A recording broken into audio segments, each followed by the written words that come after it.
Buenas noches, hoy es el 19 de agosto del 2016. Mi nombre es Matthew Ogden y nos encontramos en la videoconferencia semanal del viernes por la noche en la Rouge PAC. Seré su anfitrión esta noche y se encuentra en el estudio conmigo Jason Ross del equipo científico de la Rouge PAC y vía video se conectan Keisha Rogers y Michael Steger del comité político de la Rouge PAC.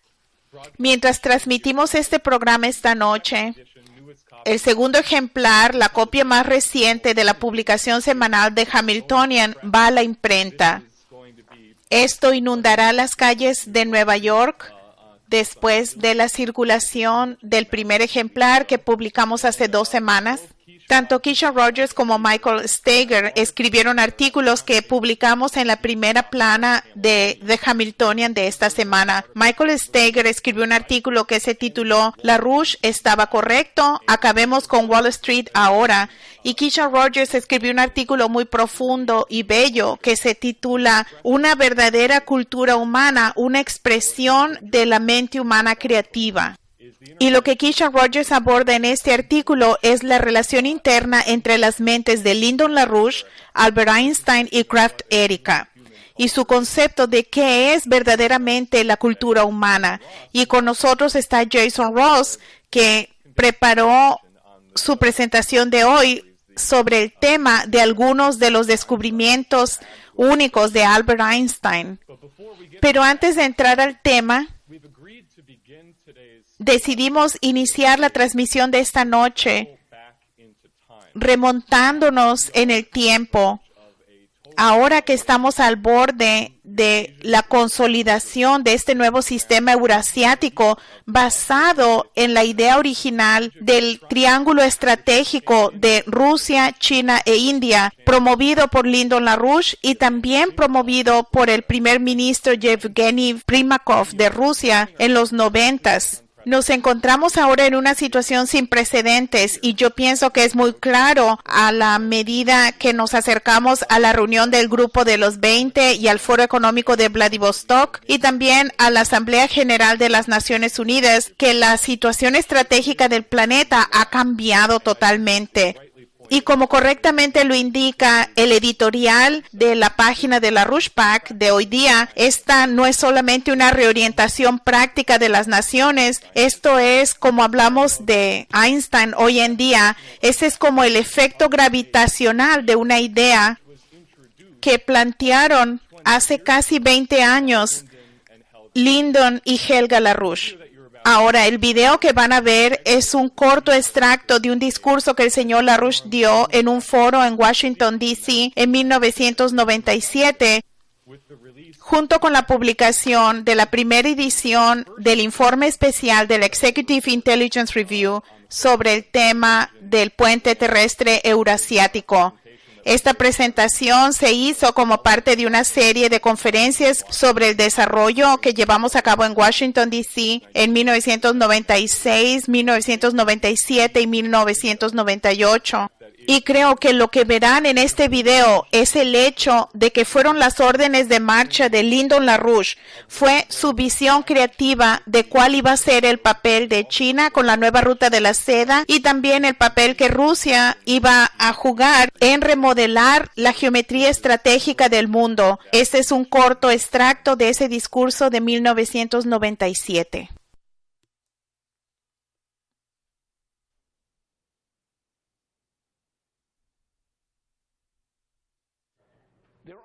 Hay solo 2 naciones que son respetables que quedan en el planeta.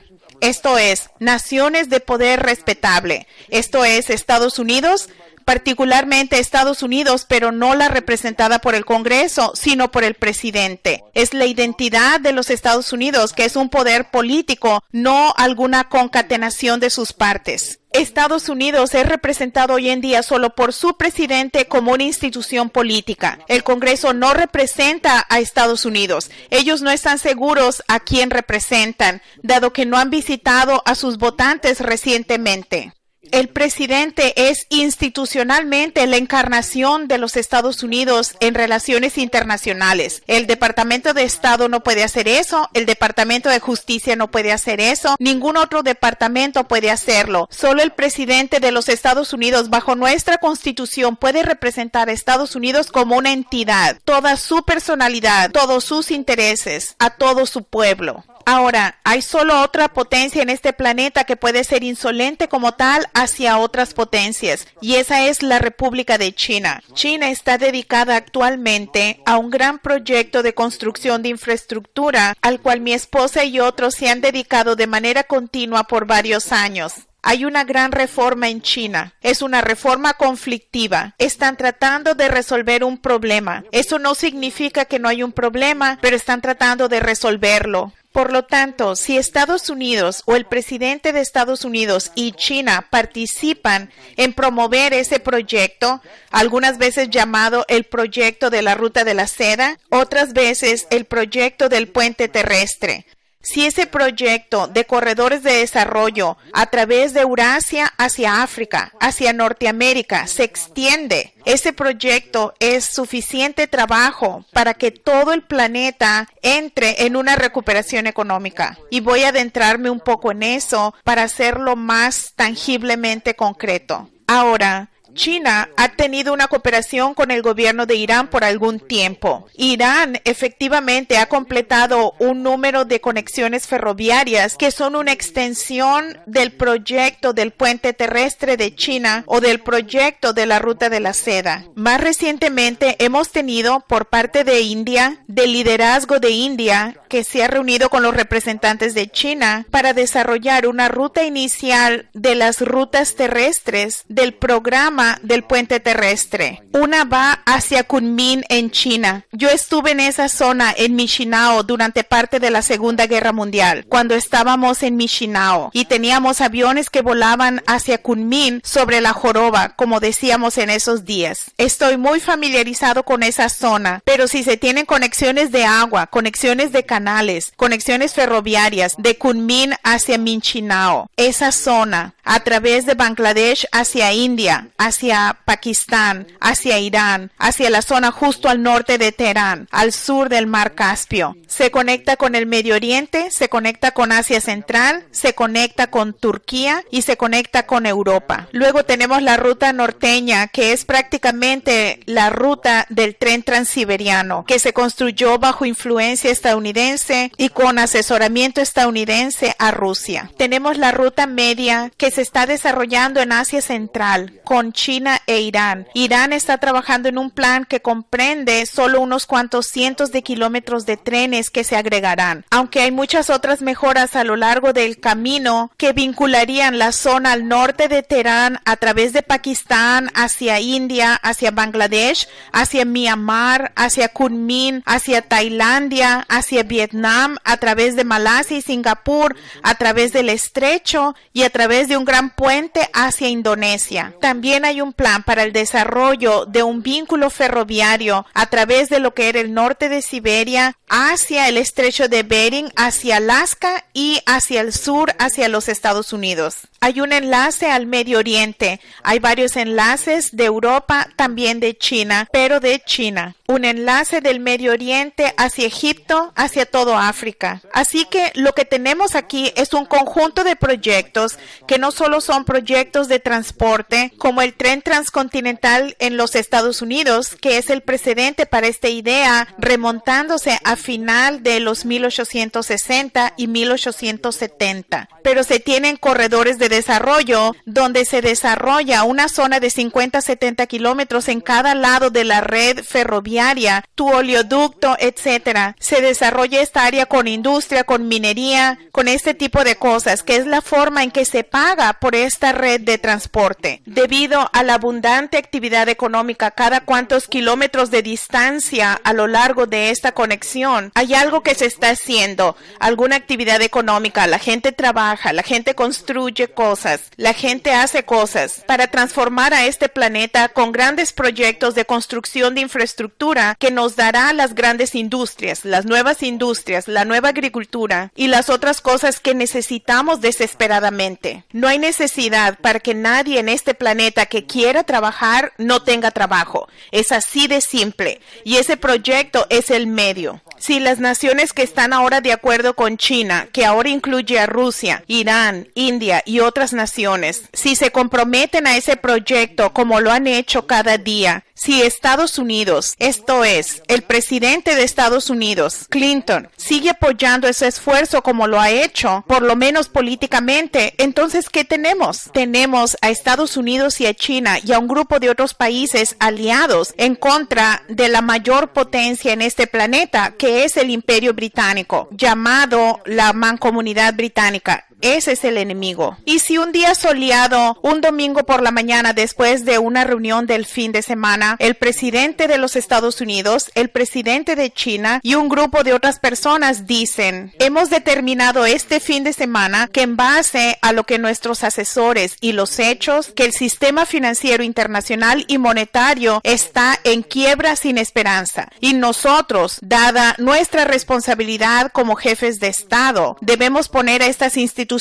en una reorganización por bancarrota a favor del interés público y sirve a nuestros intereses cooperar como naciones en hacer esto para evitar crear caos en este planeta. El resultado entonces de tal anuncio, un soleado domingo por la mañana, ciertamente hará que las cabezas parlantes giren en la televisión de Washington, pero por otro lado significa que todo el sistema a partir de ese momento ha sido puesto en la guillotina y la cabeza está rodando por la calle. La cabeza de Alan Greenspan tal vez. Eso significa que tenemos en ese punto el impulso para construir inmediatamente un nuevo sistema financiero y monetario. Ahora, al poner a una corporación que está en bancarrota a una forma viable, ¿qué vas a hacer? Debes encontrar el negocio que va a realizar, el cual es la base para crear el nuevo crédito para volver a poner a esa empresa en marcha. El programa del puente terrestre con sus implicaciones a escala global es el gran proyecto que deriva directa e indirectamente bastante negocio, por así decirlo, para que cada parte del mundo vuelva a una base sólida.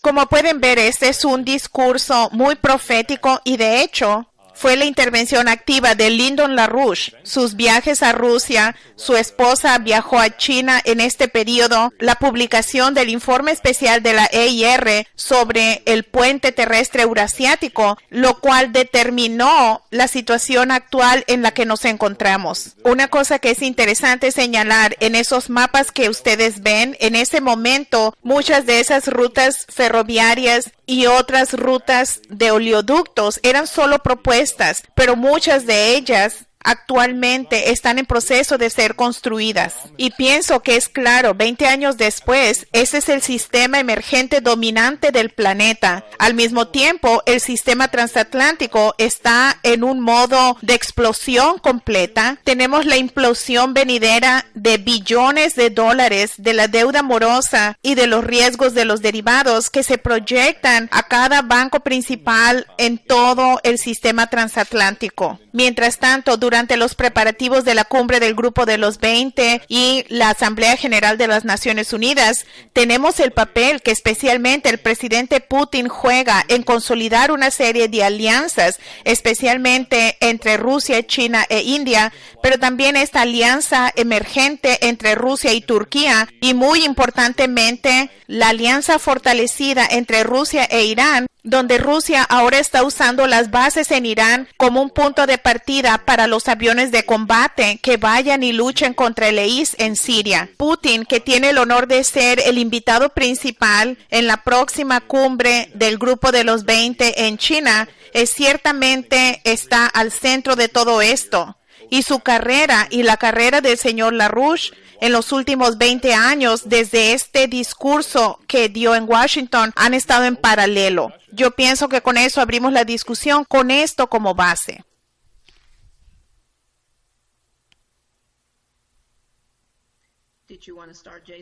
¿Quieres empezar, Jason? ¿Puedes iniciar, Keisha o Michael? Bien. Creo que Michael tiene problemas técnicos, así que yo voy a empezar. Pienso que cuando vemos a lo que el señor LaRouche ha enfatizado, primero que nada, remontándonos a este video que acabas de mostrar, es extremadamente importante ver a este video como una característica de quién es el señor LaRouche y su trayectoria de 40 a 50 años en el desarrollo económico y lo que él ha organizado en torno y desde el punto de vista de que el centro de la economía se basa en la intervención humana en el proceso creativo humano. Y lo que efectivamente lo distingue de todos los otros llamados economistas, porque como dijiste, Matt, enfrentamos ahora una crisis de derrumbe en la sociedad, que el señor LaRouche reconoció desde su primer pronóstico de finales de los 1960, 1970. ¿Y en qué se basaron estos pronósticos? Se basaron en el hecho de que si uno se deja llevar por la idea matemática de cómo debe funcionar la sociedad, entonces uno está completamente sin comprender, o podría decir, está equivocado en la comprensión de qué es lo que verdaderamente promueve el progreso en la sociedad. Lo que promueve el progreso en la sociedad no es el dinero per se. Y este ha sido el enfoque del señor LaRouche en el papel de Alexander Hamilton. Esto es porque ahora, como mucha gente ha visto, hemos publicado un ejemplar de un periódico que tú mostraste, Matt, que se llama The Hamiltonian, el Hamiltoniano, y eso es extremadamente importante porque ahora estamos publicando el segundo ejemplar de The Hamiltonian y esto está teniendo un efecto muy importante, en particular en Manhattan, que es el centro de la lucha por la nación. Este es donde Alexander Hamilton condujo la lucha para el desarrollo de nuestra Constitución estadounidense en contra de los criminales británicos como Aaron Burr y aquellos que querían destruir lo que Estados Unidos representaba. Pero va mucho más a fondo que eso, porque pienso, y hemos hablado de esto mucho, en torno a la pelea actual del señor LaRouche en Manhattan, y lo que estamos haciendo con este ejemplar de Hamiltonian es lo que definió la misión para crear una nueva presidencia. Michael escribió un artículo la semana pasada con respecto a la nueva presidencia promovida por las 4 leyes del señor Lyndon LaRouche y la implementación de estas 4 leyes. El artículo que está en el ejemplar de esta semana de Hamiltonian es de Michael sobre la trayectoria de LaRouche, sobre la economía y por qué Wall Street debe ser derribado ahora. Después sigue el artículo que yo escribí sobre el proceso creativo humano. Y yo pienso que vamos a abordar esto más.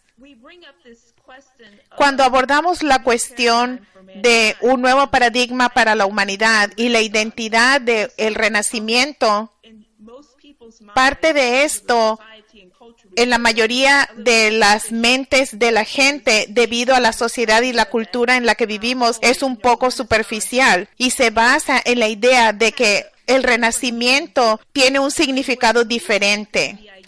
Cuando hablamos de la idea de crear un nuevo paradigma para la humanidad, lo principal es la idea de crear algo que no ha existido, algo que la mente creativa humana debe crear. Y cuando uno regresa y empieza a observar la idea de cuál es el concepto del Renacimiento italiano, la idea en la que se basó el Renacimiento históricamente fue la idea de que la humanidad y el proceso creativo humano estaba al centro del universo. Y yo pienso que es importante que abordemos esto. Esto es lo que ha creado, definido la identidad del señor LaRouche en torno a su énfasis, el papel creativo singular de Albert Einstein y el papel creativo singular de otros que hemos mencionado como Kraft Erica. Y yo pienso que es importante que la gente vea esto, porque la cuestión ahora es, con el derrumbe de la sociedad que vemos ahora, el derrumbe pernicioso de la cultura, lo que vemos en términos de lo que ahora controla el pensamiento de la población.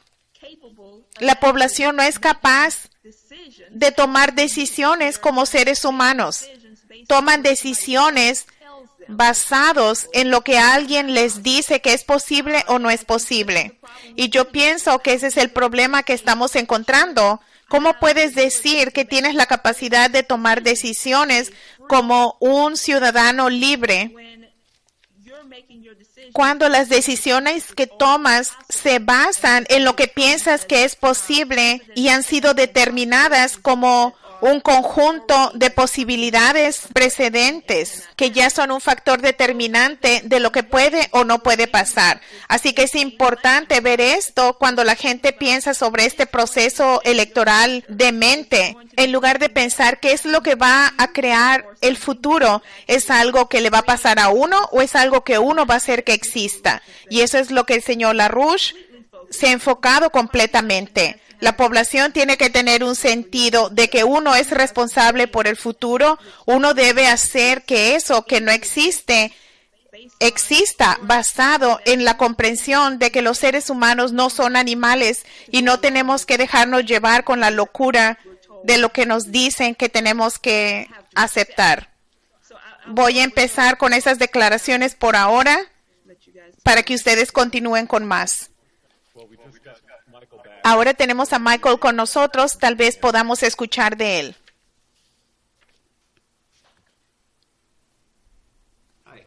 Hola. Bien, bienvenido.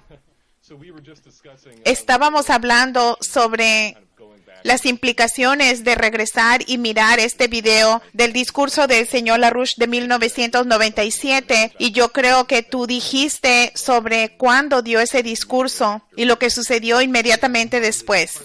Sí, como parte de la dinámica de organizar alguna de las capas de China en ese entonces, no era muy claro en China en ese entonces o en Asia de que el sistema transatlántico occidental tenía grandes fallas y debilidades. Solo a 2 meses después de que se hizo este discurso, que la crisis financiera asiática estalló, que dominó al sureste asiático, Japón, los llamados tigres asiáticos, y fue claro que todo el sistema financiero iba a estallar. Y 1 año más tarde fue la crisis del LTCM. Así que cuando LaRouche hizo referencia a la quiebra del sistema financiero, esto fue muy aparente a unos cuantos meses para todo el mundo en el planeta. Tan aparente como fue en el 2008, cuando el sistema financiero estalló de nuevo.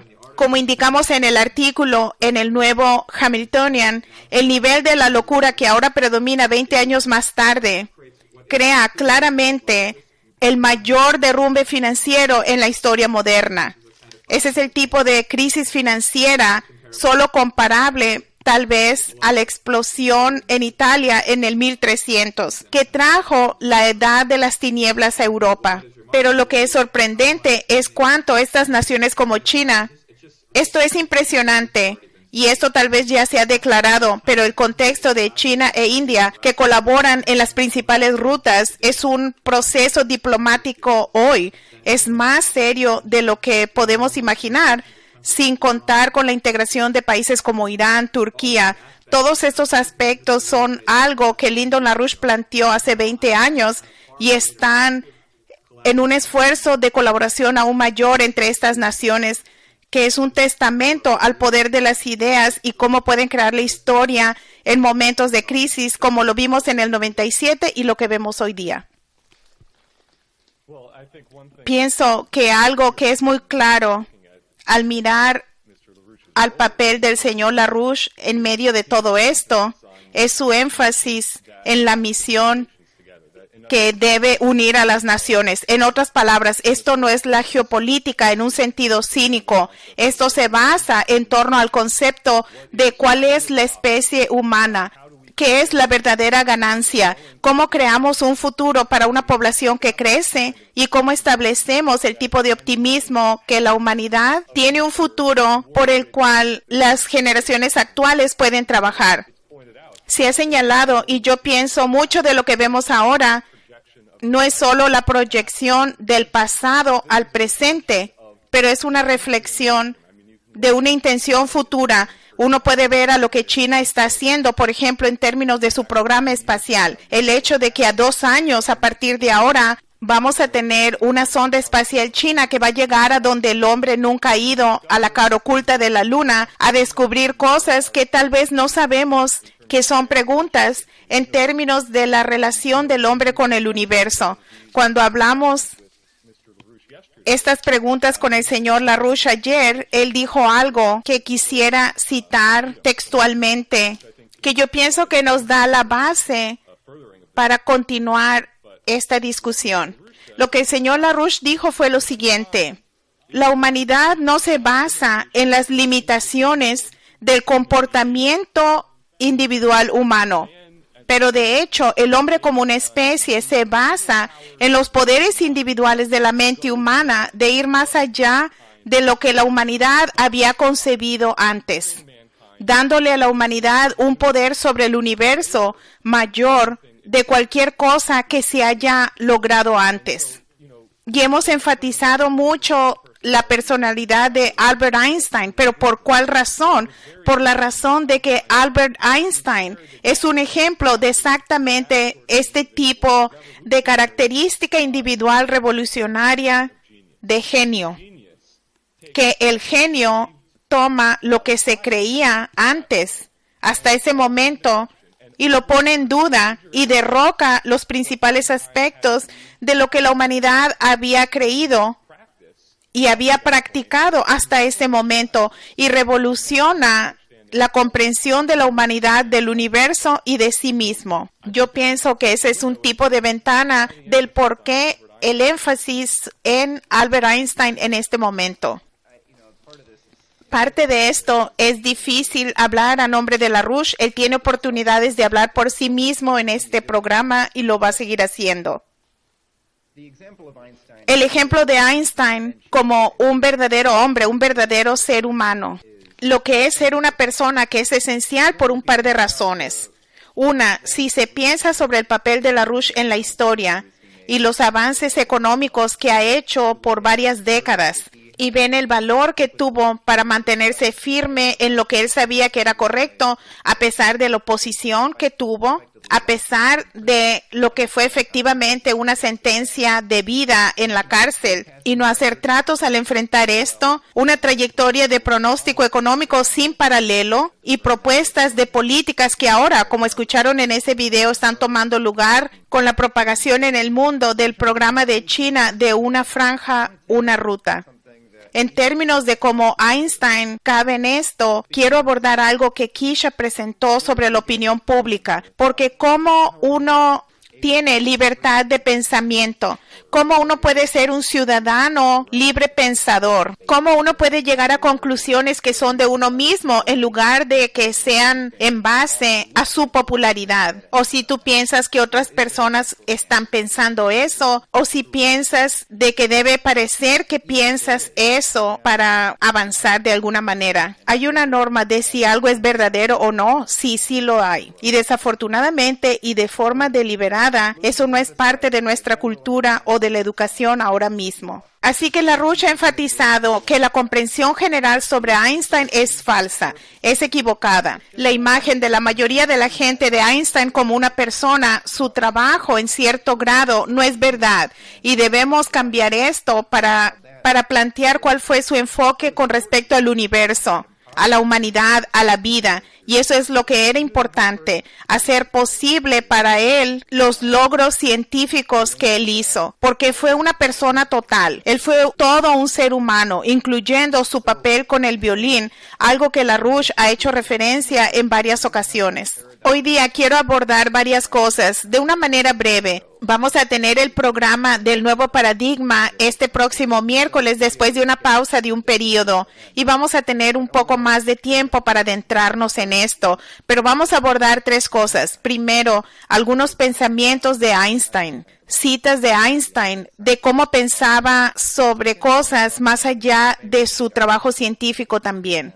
Segundo, quiero hablar de su famoso descubrimiento, la relatividad y lo que esto significa. Y tercero, la mecánica cuántica como un ejemplo del valor de Einstein en contra de la opinión popular, algo que tenía desde la edad muy joven. Y vamos a ver cómo esto juega con estos otros conceptos. Cuando tenía 67 años, le pidieron a Einstein que escribiera un tipo de autobiografía, que a él le pareció que era su obituario antes de que muriera. Él era una persona agradable, así que lo hizo. Y les voy a leer algunas citas de estas notas biográficas. Él empieza diciendo, incluso cuando era un joven muy precoz, la nada de las esperanzas y el afán que hace a la mayoría de la gente ser inquieta a través de la vida llegó a mi conciencia con considerable vitalidad. Además, muy pronto descubrí la crueldad de esa búsqueda que en esos años era más cuidadosamente cubierta por la hipocresía y las palabras deslumbrantes de lo que es el caso hoy día. Así que la búsqueda vana del éxito no es una verdadera identidad. Él dice, era posible satisfacer el estómago con tal participación, pero no al ser humano en la medida en que es un ser que piensa y siente. Así que llegué, a pesar de ser un hijo de padres judíos totalmente irreligiosos, a una profunda religiosidad que sin embargo terminó repentinamente a la edad de los 12 años. A través de la lectura de libros científicos populares,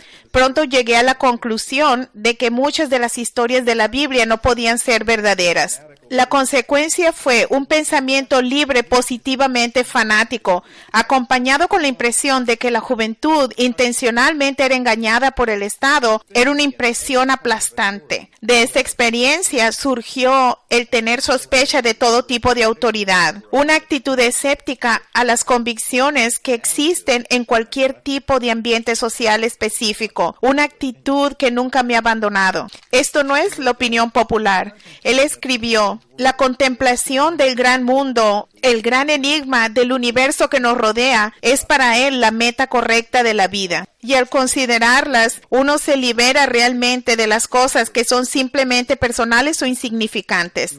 Él escribió, pensadores motivados de manera similar del presente y del pasado, también como los conocimientos que lograron, eran amigos que no se podían perder. El camino a este paraíso del conocimiento no era tan cómodo y atractivo como el camino al paraíso religioso, pero ha probado ser tan confiable que nunca me he arrepentido de haberlo escogido. En su proceso de pensamiento, Einstein, que era un músico con un gran amor a Mozart en particular, él no pensaba que el pensamiento requería palabras. Para mí, no hay duda de que nuestra forma de pensar ocurre en su mayor parte sin el uso de las señales o de las palabras. Y más allá, en un gran grado, sucede de manera inconsciente. Él escribió que a través de nuestras experiencias, a medida que entendemos los conflictos entre nuestro pensamiento de cómo el mundo funciona y las experiencias que contradicen eso, desarrollamos un sentido de asombro que él dice que es clave para el desarrollo de nuevos pensamientos. Pero ¿cómo puede desarrollarse? ¿Cómo puede ser promovido? Él se quejó de la escuela de su tiempo. Él dijo que había muchos exámenes y no había suficiente libertad o no había suficiente pensamiento de los estudiantes. Y me imagino que es lo que diría sobre las escuelas hoy en día. Pero él escribió, es de hecho nada menos que un milagro que los métodos modernos de instrucción no han estrangulado totalmente la santa curiosidad de la investigación. Para esta planta delicada, aparte de la estimulación, necesita principalmente la libertad. Es un grave error pensar que la alegría de ver y el de buscar puede ser promovida a través de la coerción y el sentido del deber. Uno de los tipos de pensamiento que logran verdaderos descubrimientos, él dijo que hay dos requerimientos para tal teoría. Uno, las observaciones no pueden contradecirla. Segundo, él dijo que debe haber una perfección interna. Sobre esto él escribió, sonando mucho como Johannes Kepler, el primer astrónomo moderno. Einstein escribió, valoramos algo mucho más si no es resultado de una selección arbitraria entre las teorías, las cuales entre sí mismas son de igual valor y construidas de manera análoga. Esto es, para estar correcta, una idea tiene que ser necesaria, no solamente tiene que estar en base a las observaciones. En su vida personal, él era un hombre muy valiente. Él se opuso a la Primera Guerra Mundial. Incluso cuando grandes científicos como Max Planck escribieron una carta respaldando la guerra, respaldando a Alemania en la guerra, Einstein no lo hizo. Él escribió una carta oponiéndose a ella. Incluso hizo que Max Planck dejara de respaldar la guerra. Él se enfrentó en contra del racismo en los Estados Unidos y hay muchos casos famosos como Marian Anderson. Cuando ella fue a cantar a Princeton, no pudo pasar la noche en ninguna parte, no la dejaban estar en un hotel, así que se quedó en la casa de Albert Einstein y se opuso al FBI y su control de pensamiento. Cuando él vino a los Estados Unidos, tenían una lista de preguntas para él y querían hacer una entrevista, saber qué tipo de pensamientos tenía Einstein, y él dijo, no voy a responder a estos. Si esa es la condición para venir a los Estados Unidos, entonces olvídalo. Y ellos se rindieron. Así que estas breves palabras de Einstein hablan por sí mismas. Ahora miremos a la segunda parte, que son unas ideas sobre su famoso descubrimiento de la relatividad. El contexto para esto, desde la hegemonía general de la perspectiva de Newton, que no tenía que pasar, pero lo hizo. Según Newton, cuando hacemos observaciones, cuando llevamos a cabo ciencia, las cosas que toman lugar en el espacio, que es indiferente a esas cosas, están ahí simplemente. Existía antes de cualquier cosa en el universo. Según Newton, el espacio existía antes que Dios creara todo. Era solo el espacio primordial. Newton también creía que había un tiempo simple, un tiempo universal que fluía por sí mismo, no tenía una característica particular y no dependía o estaba relacionado con cualquier cosa que de hecho tomara lugar en el tiempo. Así que según Newton, había un espacio absoluto, un tiempo absoluto y objetos en el espacio en varios tiempos.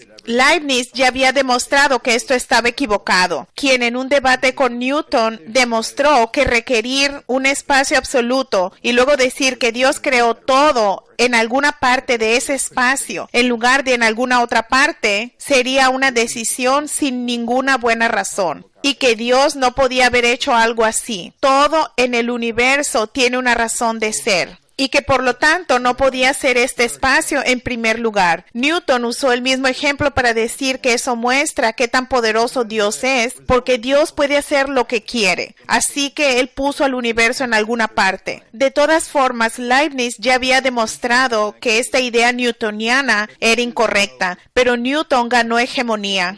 Tiene el resultado de que la gente piensa de los hechos, de las cosas que toman lugar en lugares en ciertos tiempos. Pero Einstein mostró que esto no es verdad, que no hay tiempo en el que el evento tome lugar, que el tiempo en que ocurre un evento depende en quién está mirando. No como una incertidumbre o algo así, pero que el tiempo en sí mismo no existe como la cosa que es independiente de quien está mirando o de su lugar. Lo que él hizo, él creó un nuevo concepto que resolvió la contradicción de dos conceptos que eran contradictorios entre sí. Esos dos conceptos eran primero la relatividad, que existía antes que Einstein como un concepto o equivalencia. Leibniz creía esto, por ejemplo, que era sin importar dónde uno está o cómo se mueve uno, cualquiera de esos tipos de condiciones particulares. La mente es universal. La mente está en todas partes en el universo. No tiene velocidad o movimiento o algo así. Conceptos que gobiernan cómo el universo se desarrolla. Los verdaderos principios físicos son independientes de cómo uno mira a cada hecho particular o observación que ocurre. No puedes cambiar la mente moviendo algo físicamente.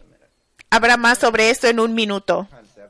El segundo concepto fue que la velocidad de la luz era la misma para cualquier observador. Y esto no es algo que es aparente inmediatamente. Esto fue definitivamente debatido.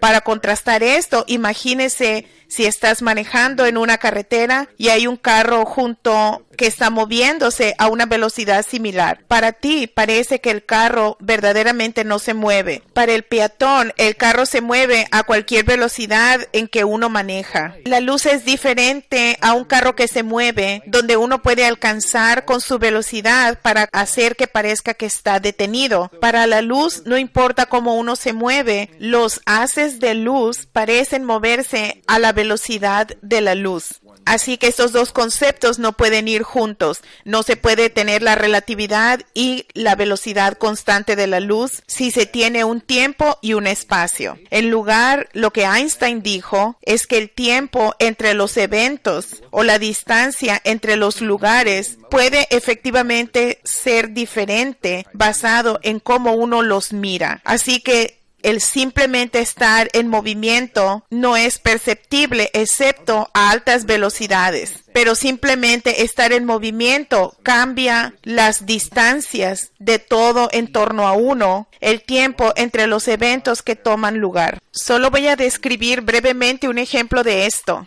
Y podemos mostrar esto con fotos el miércoles. Él muestra muchos ejemplos de experimentos mentales usando trenes que se mueven en la estación de tren o terraplenes.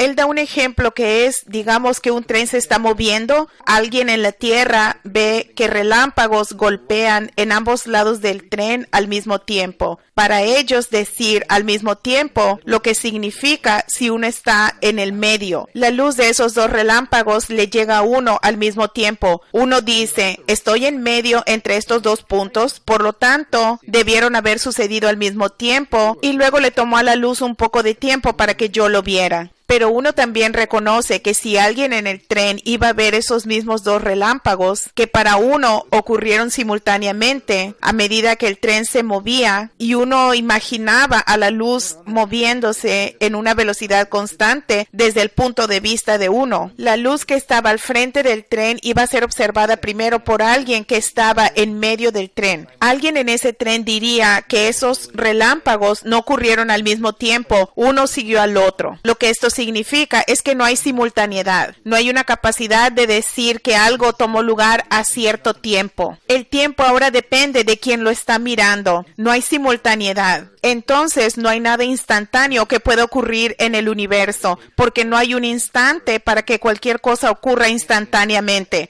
Así que, por ejemplo, la fuerza gravitacional no puede ocurrir instantáneamente. No puede haber una acción instantánea a una distancia. De hecho, nada, no efecto puede ir más rápido que la luz, incluyendo los cambios gravitacionales. Significó un par de cosas. Uno, es que no puede separar uno el espacio y el tiempo. Pero la otra cosa es que hace que uno tenga que reconsiderar lo que es la realidad. La idea de que objetos en lugares en tiempo son los hechos, eso no es la realidad. Lo que es más real son los principios que uno puede descubrir que no cambian basado en cómo uno los mira o cómo uno se mueve. Algo como la manera en que la luz se mueve. Eso es un principio físico. No importa cómo uno lo mira, es la misma cosa. Es un principio. Una distancia entre dos cosas, ese no es un principio. Eso no es invariable. Eso puede cambiar, depende cómo uno lo mira. Así que el sentido ingenuo que tenemos del mundo en torno a nosotros, nuestro concepto de espacio, simplemente no es correcto. Aunque parezca totalmente intuitivo y muy popular, hay que obligarnos a tener un diferente tipo de entendimiento. Hay mucho más de la relatividad que esto. Es solo un componente de esto, pero ha pasado por muchas pruebas a lo largo de las décadas. Cosas como la luz de las estrellas que es desviada al pasar alrededor del Sol, el reloj atómico en los aviones y los cohetes, la luz de las estrellas que es de diferente color en virtud de la gravitación, las ondas gravitacionales que recientemente fueron descubiertas directamente del experimento SLIGO, pero un documento escrito sobre estas en los 70s, habiendo descubierto evidencia indirecta de estas de una estrella pulsar. Así que sus ideas definitivamente han superado el paso del tiempo. Nada muestra que él estaba equivocado. Así que eso dice algo sobre cómo pensamos sobre el mundo. Solo para decir algo sobre el valor de Einstein, sobre el tercer tema es el mundo cuántico. En 1900, un colega de Einstein, Max Planck, hizo el descubrimiento con el que pudo explicar el tipo de luz que los cuerpos calientes emiten, algo que es caliente y que brilla como el filamento en una lámpara. Planck pudo explicar esto basado en una hipótesis de que la manera en que la luz era emitida y era absorbida por ese cuerpo caliente era en piezas, que la energía de la luz tenía que interactuar con ese cuerpo individualmente en cuantos, que es el plural de cuanto. Unos años más tarde, en 1905, el llamado Año Milagroso de Einstein, él generalizó esto y dijo, esto es la luz, viene en partes. La luz no es simplemente una onda, la luz también es algo como una partícula. Se desarrolló el campo y una de las cosas que surgió de esto, que Einstein había realizado, es un fenómeno que se llama entrelazamiento. Para decirlo brevemente, es la característica donde puedes hacer que dos partículas, digamos dos fotones, que tengan características que son compartidas. En el caso de los fotones, tienen polarizaciones opuestas. O tal vez puedes hacer que dos electrones giren de manera opuesta. Después de hacerlos, este es el experimento mental, diría Einstein. Digamos, hace dos de ellos y no los miras y ellos van a diferentes lugares. Uno en Tokio y otro en Nueva York. Según la teoría, una vez que mides el que está en Tokio y tú obtienes cierto número de cualquiera que sea su giro y el de Nueva York tiene el giro opuesto. Así que Einstein dice, ¿esto significa que medir algo en Nueva York cambió algo en Tokio o viceversa? ¿Pudo haber tenido un efecto instantáneo de alguna manera? ¿Cómo cambió a la otra partícula que está tan lejos de ella? Nada puede ocurrir de manera instantánea porque no hay instantes. ¿Qué está pasando? Lo que resultó de esto fue un debate por décadas que no se resolvió. Einstein creía que lo que estaba pasando en su campo era que la gente había renunciado a la realidad, que ellos decían que todo lo que conocían era una observación, de que el mundo no existe en un estado independiente del uno medirlo, no solo porque nuestras medidas afectan las cosas, especialmente en lo muy pequeño, pero que Dios mismo, por así decirlo, no conoce el estado de, digamos, un átomo. Simplemente no tiene uno. Todo lo que es real es cuando tú lo observas más tarde. Así que Einstein hizo mucha polémica en contra de esto y muchas pedagogías sobre esto, muchas demostraciones. Y aunque han habido experimentos desde las décadas en que vivió que arrojaron nueva luz sobre esto, creo que lo importante que hay que entender de esto es que Einstein reconoció que había algo un poco inquietante del camino en que iba la ciencia, de que la gente estaba dispuesta a renunciar a la idea de que las cosas ocurren por una razón. Para Einstein era abandonar la realidad, era abandonar la idea de que había un mundo real. Algunas de sus ideas tal vez escucharon decir que le gustaría pensar que la luna todavía está ahí, incluso aunque no la vea. Pero yo pienso que lo importante es entender su valor, que incluso cuando casi todos estaban en contra de él se mantuvo firme.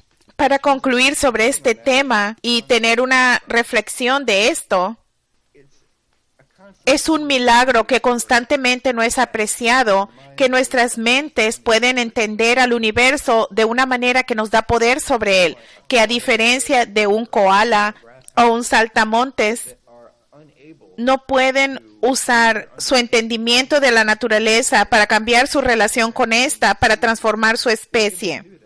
Nosotros podemos hacer esto.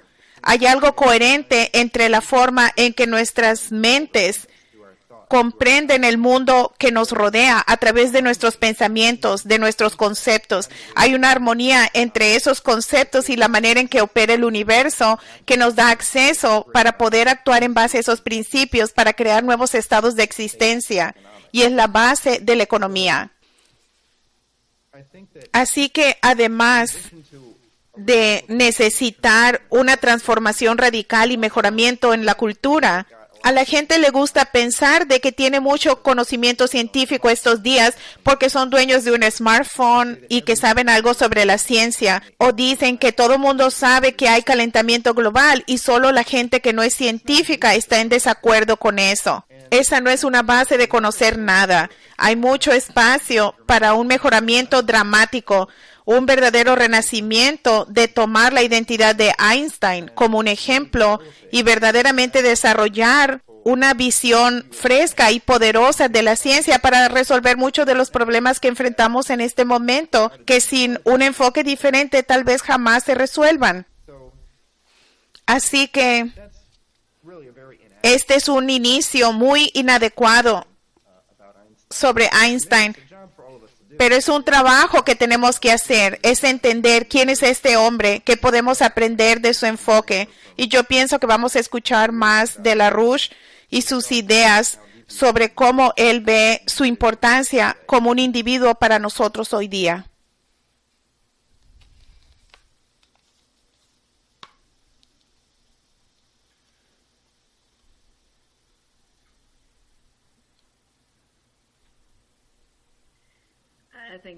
Pienso que es muy importante.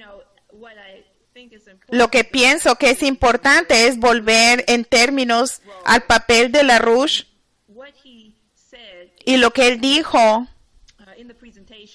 en la presentación que mostramos antes. Entender qué es lo que sucede hoy con el papel que Rusia bajo el presidente Putin y el papel que el presidente Xi Jinping está jugando en relación a lo que el señor y la señora LaRouche pusieron en marcha hace varias décadas con el desarrollo del triángulo productivo, del puente terrestre eurasiático, con el plan de desarrollo de la ruta de la seda. Esto está en marcha ahora y en ese entonces, durante esa presentación que vimos al principio de este programa, él enfatizó que estas naciones se unirían en colaboración, una coalición de naciones representando a naciones como Irán, China, Rusia e India, etcétera, para acabar de una vez por todas con el Imperio Británico y las intenciones del Imperio Británico de destruir este concepto de cuál es la verdadera identidad humana, la identidad del proceso creativo humano. Y yo pienso que es muy importante mirar a esto desde el punto de vista de la presentación que acabas de dar, Jason, porque eso es lo que falta. De lo que hablamos ahora no es como una pelea política desde el punto de vista de cómo vas a tumbar a un candidato político del otro, sino cómo destruyes a un sistema, en particular el Imperio Británico y todas sus facetas y todo lo que representa, que niega este proceso creativo humano. Y en este momento lo que vemos en los Estados Unidos es que a medida que el resto de estas naciones que hemos mencionado avanzan en la dirección de crear un nuevo paradigma para la humanidad, están avanzando con el plan de desarrollo económico de la Ruta de la Seda. ¿Dónde está Estados Unidos? Estados Unidos continúa con los males y las políticas destructivas del Imperio Británico. Este ha sido el caso por décadas ahora. Fue el caso bajo la agenda asesina y demente del presidente Obama, a quien se le debió haber sacado del puesto hace mucho, o las políticas del gobierno de Bush y las mentiras y el encubrimiento. Ahora tenemos una oportunidad y lo que hablamos aquí no es solo ideas científicas agradables de miremos a Einstein y la gente piensa que tienen sus diferentes conceptos y comprensión de, oh, yo estudié esto en la escuela primaria. No, la idea es que nos han quitado a la sociedad porque hemos permitido que un imperio domine nuestra existencia y a nuestra nación y a nuestra cultura por tanto tiempo. Así que es el caso de que en 1997, cuando LaRouche hizo el punto de que lo que enfrentamos es que las naciones deben unirse y desarrollar esa verdadera identidad humana para destruir este imperio de una vez por todas.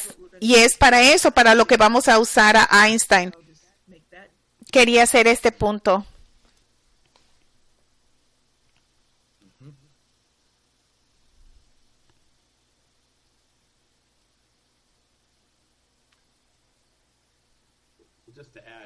Quería agregar, porque yo pienso que vale la pena considerar, hay tantos eventos que están a punto de pasar.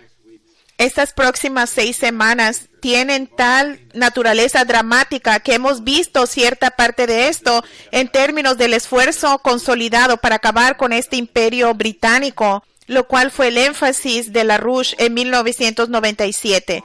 Y ahora hay una orientación para resolver la cuestión de los Balcanes, el Cáucaso, Cachemira, el mar de China Meridional. Incluso Corea del Norte está esencialmente en la agenda de estas grandes naciones para acabar con el potencial de una guerra mundial y realmente consolidar un nuevo sistema económico. Así que es impactante el énfasis de Lynn, como tú dijiste, Matt, sobre Einstein. ¿Por qué el énfasis ahora? Claramente porque en las mentes de este esfuerzo colaborativo entre estas naciones y entre todo estadounidense patriota. Como vemos en las presentaciones que vamos a tener en Nueva York en torno al aniversario del 11S, la cuestión tiene que ser el desarrollo a largo plazo de la humanidad. No los hijos de uno, no una generación más, sino el desarrollo que está ahora en marcha y que ahora es posible iniciar como especie humana en este planeta. Y yo pienso que Einstein anhelaba y deseaba no menos. Sus descubrimientos, su pasión, desató ese tipo de potencial. Y no es simplemente una emoción liberal, sino un esfuerzo científico que yo pienso que Einstein capturó. Y pienso que los comentarios de Lynn entonces y ahora también lo hacen.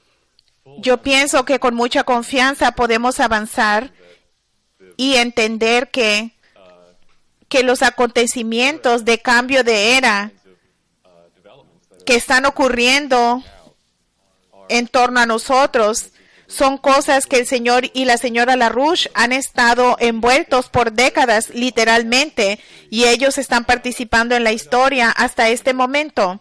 Helga LaRouche indicó ayer que el discurso que él dio en el diálogo Resina en India hace un par de meses parece que es exactamente lo que el gobierno de India está llevando a cabo en términos de su colaboración con China y con Rusia para que la ruta de la seda avance al Medio Oriente para resolver esta crisis terrible que existe ahí. Y el papel continuo del señor LaRouche en términos de la caja de resonancia intelectual en torno al cual la historia está avanzando es la confianza de que podemos mirar a ese discurso y todo lo demás que él ha planteado en términos de su papel. Es una identidad que tenemos que mantener en nosotros mismos y aquellos que colaboran con nosotros de que sí, hemos estado correctos, la imaginación de lo que puede ser el futuro y lo que continúa creando las acciones en el presente. Es el momento de decisión, es el punctum saliens. En términos de qué dirección va a tomar la humanidad en este momento, es un gran potencial y pienso que es extremadamente claro, pero también extremadamente peligroso. Quiero darle las gracias a Jason por darnos una probada de lo que va a elaborar más profundamente en el programa el próximo miércoles. Esto se va a transmitir y les pedimos que se sintonicen para escucharlo. Y también quiero pedirle a la gente que continúe participando en el proceso de inundar a Manhattan con este nuevo periódico The Hamiltonian.